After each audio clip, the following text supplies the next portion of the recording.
Hello guys, today I have to discuss the difference basically between the layoff and lockout.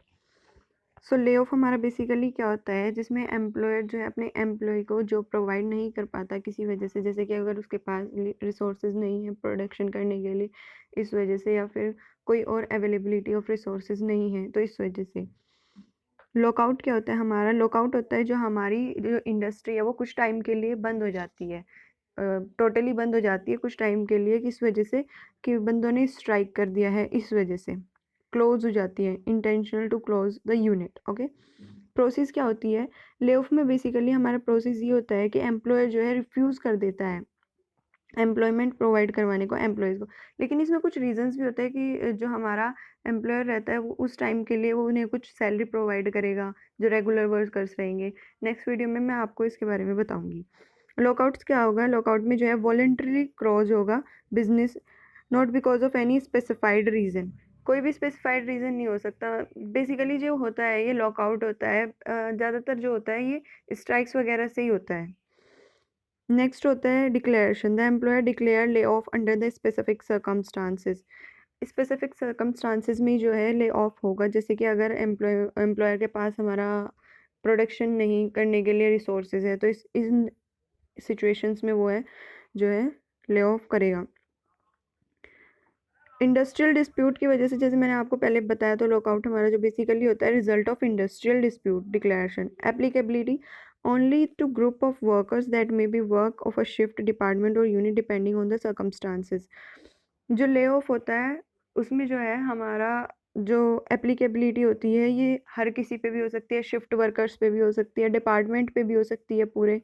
But ये जो lockout रहता है ये पूरी इंडस्ट्री के लिए होगी, entire establishment and sometime industry, सारी की सारी इंडस्ट्री के लिए होगी लॉकआउट। अगर इंडस्ट्री हमारी बंद रहेगी। Business continues to operate. Lay off हमारा क्या होता है कि हमारा ये कॉन्टिन्यूस रखता है ऑपरेट्स को। इसमें क्या होगा, जैसे कि अगर हमारा ले ऑफ है तो उसमें जो हमारी जो बिज़नेस एक्टिविटीज़ हैं वो रन नहीं हो पाएंगी क्योंकि बंदे के पास रिसोर्सेज नहीं होगा, लेकिन उसको जो है सैलरी जब भी पे करनी पड़ेगी कुछ एम्प्लॉयज़ को। और लॉकआउट हमारा किस वजह से होता है? Close down for the period of lockdown. इसलिए जो है हमारी इंडस्ट्री जो है उस पीरियड ऑफ टाइम के लिए हमारी बंद ही रहेगी। Result trade reasons. इसमें जो है हमारे ट्रेड रीजंस की वजह से हमारा ले ऑफ हो सकता है कि हमारे पास अवेलेबिलिटी ऑफ रिसोर्सेज नहीं है, जिसकी वजह से जो है हम अपने एम्प्लॉय को सैलरी वो जो है एम्प्लॉय नहीं दे पा रहे हैं। इसमें ट्रेड रीज़न होता है बेसिकली कि अगर जैसे कि अभी पेंडेमिक सिचुएशन है तो ट्रेड रीज़न हो गया था कि जो एंटरप्राइज के लोग थे वो ट्रेड नहीं कर पा रहे थे, लेकिन फिर भी उनको सैलरी देनी पड़ रही थी। Okay, next one is the lockout weapon of collective bargaining.